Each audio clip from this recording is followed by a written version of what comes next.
Welcome to Momentum Monday. Today is July 12th, 2020. Howard, where is your Make Canada Great Again hat? I don't know what it is. It's a very hip brand. I'm having a bad hair month again, so I'm just wearing the hat a lot. Good. Coronado, San Diego. Isn't life good here? It's hot. We got a heat wave. Yes, we do, but it's not that bad. I mean, in Arizona, it's probably 40, like what, 100? 140 degrees today. Yeah, it's insane. All right, you take the lead. Quite a market. Exactly. Okay. So basically, the market continues to highlight the winners in a COVID world, in a post-COVID world. Mm-hmm. And the winners are mostly software stocks, e-commerce stocks, and biotech as well. So last week, basically, we saw how the strong got stronger, like for most of the week until Thursday, and then the week got weaker. And on Friday, we saw a little bit of reversal. So maybe next week, we might see another sector rotation. We've seen them so many times. Anytime there is an announcement that there's some improvement in a vaccine or in a drug. For example, on Friday, Gilead said that now they have clear proofs that their drugs actually helps. You have a statistical edge to use their. Did the stock go up on the news? Where's the stock? It didn't really move that much, but all the stocks of sectors that were hit the worst because of COVID, they jumped. I mean, we saw.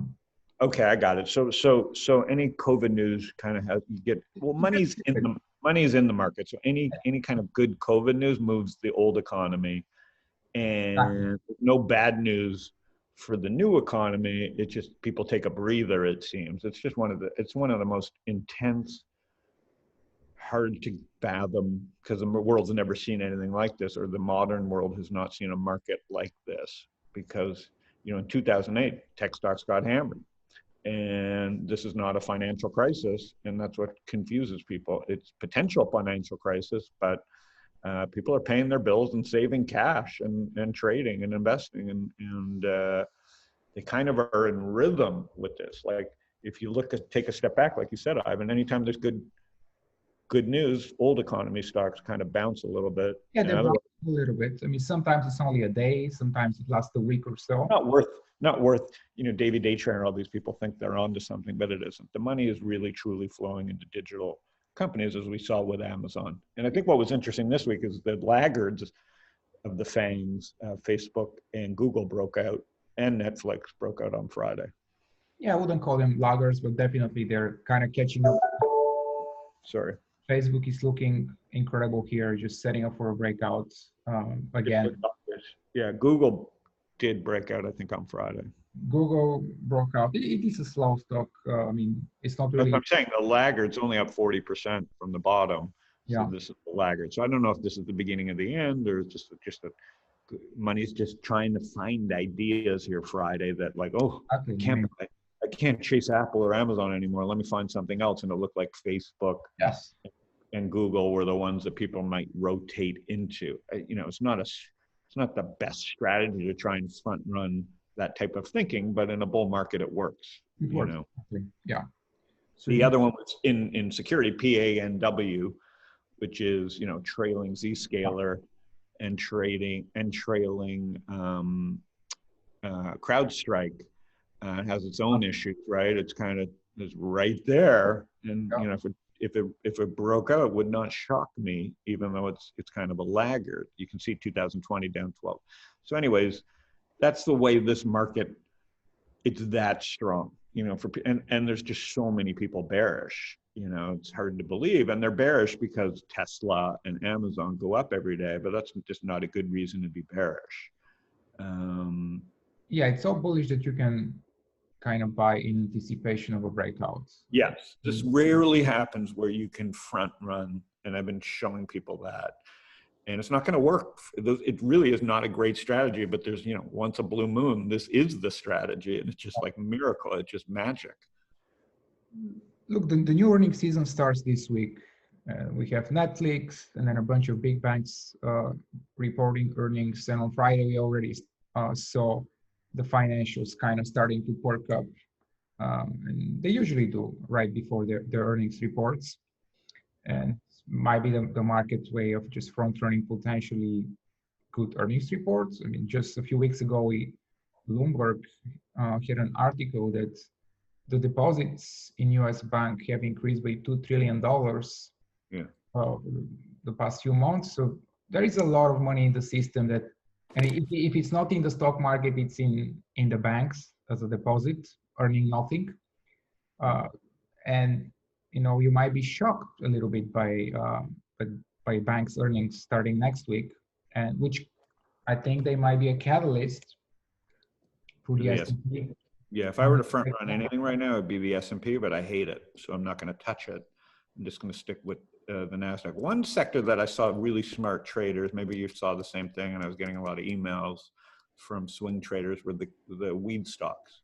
Is there anything that perked up on your? They're kind of bounced on Friday as the weakest of them. I was looking at ACB. I mean, definitely.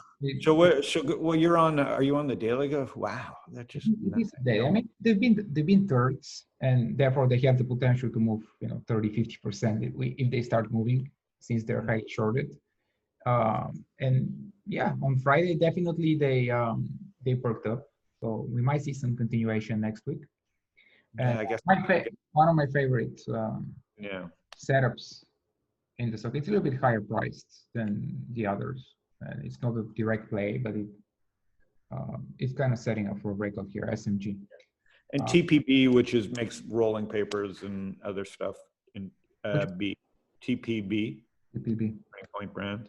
Just trying to. Yeah, definitely. This one is also looking constructively here for. It's not like a direct weed play, but you can see the spike in volume.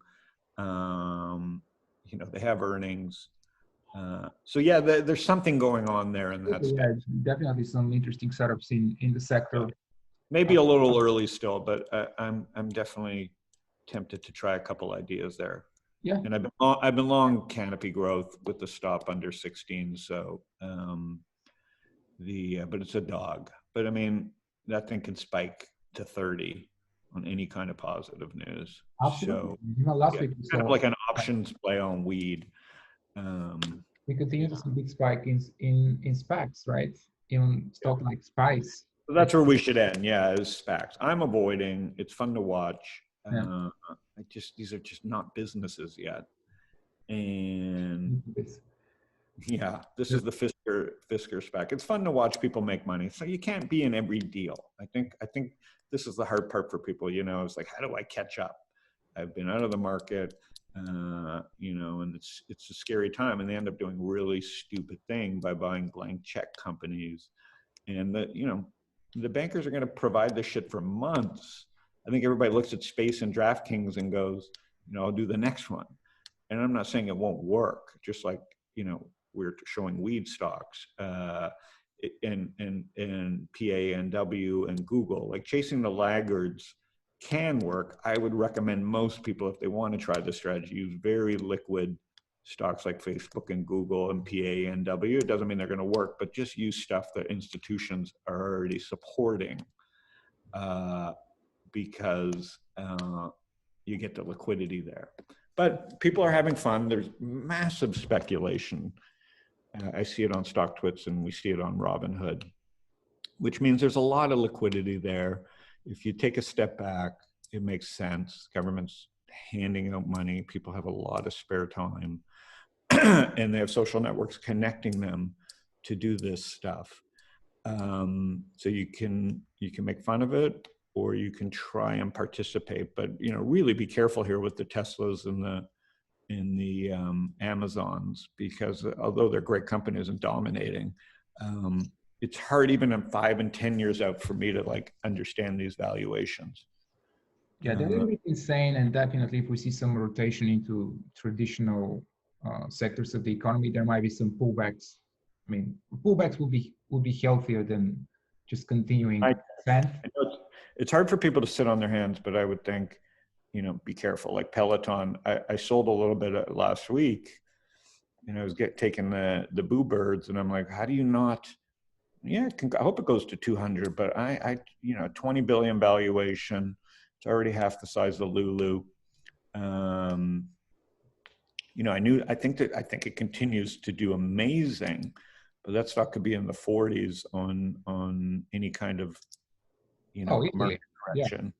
And by the way, Lulu is looking good. It's setting up again. Lulu's looking good. I'm really tempted. I haven't, I kind of got rid of mine, at 290. I've owned it for years, and I'm kind of like really trying to read as much as I can about the mirror product, because if they solve digital, it becomes $100 billion opportunity. I was really struggling with their retail / e-commerce, model being 100 billion.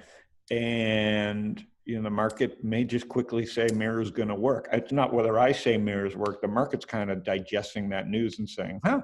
And now we know kind of why the stock has been so strong, right? So the question is, they had an investment in mirror, and the market was kind of trying to price that Peloton market cap in. So it's very interesting setup still, Lulu, because if mirror is kind of even a baby hit Peloton,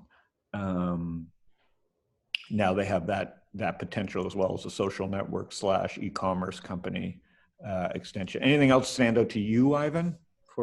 Well, China. Last week was huge. Okay. China, the Chinese government is telling. We talked about it for the last month, but like pull up some of the ones. I know Baba broke out and Tencent. Yeah, broke out from a big 3-year base, but it wasn't just Baba. It was, anything China just was on absolute fire last week after the government said that buying Chinese stocks is. Yeah, Noah, man, I should have. Yeah, that's kind of like.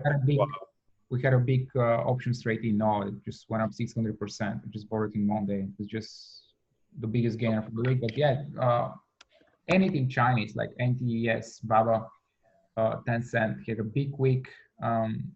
And as I said, the Chinese can figure out as well that a rising stock market is definitely good for helps the recovery. What options did you play in Noah, Ivan? What was the short? The July 17 $30 strike. So I didn't really, and I bought them right below 30.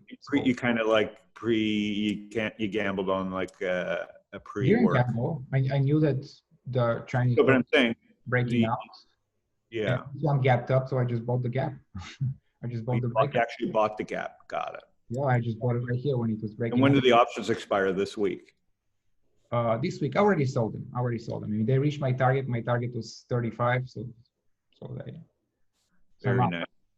Yeah, the other one that was interesting is this SE, which is just another new leader in Asia. It's a gaming company. Has been a leader for so long. Yeah, it's just been incredible.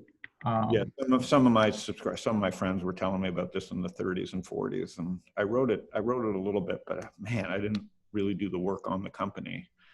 And you can see now $120. Wow. Yeah, wow. A couple of other stuff. Last week, if you remember, we talked about the so-called Amazon of Africa, and it had a big breakout, and I also get some position in that. And yeah, I bought it. I forgot that you were doing it. I bought it as well. Made a little bit of money. Exactly. So despite the big move last week, still have potential. And I know that some people. Yeah, but it's a tiny company and they don't have a great reputation. So. Yeah, I know. Some people are saying about fraudulent reporting sales and stuff, but the company. FinTech. This is a FinTech.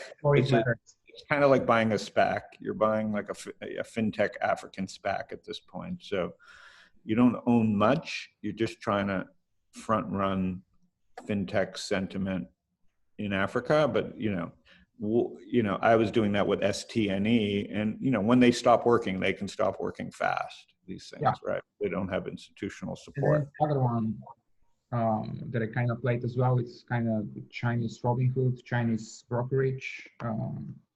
Also something to keep in mind, definitely a laggard, but it had a big move. I bought the gap here and just Chinese company that's online 30%, but it's something to keep an eye on because if the Chinese market remains as hot as it is, we might see a comeback in this stock. I'll take a look at that. That's very interesting. TIGR. Okay. Yeah. What, give me the weekly on that. When did it, I'll have to do, I've never heard of it, so I'd have to do a little work. Oh yeah, that was the dog. Woo! So that was more of a leverage play than NOAA. Yeah, that's up 100%. NOAA's up 30%. Yeah, so this is more. Yeah. NOAA's more of a Schwab. This may be more of a Robinhood. Got it. Okay, that's going on my screen. I hate, man, there's just so, it's basically an imagination stock market we're in right now. You have to have good imagination. You have to have good risk reward money management. You can't be greedy.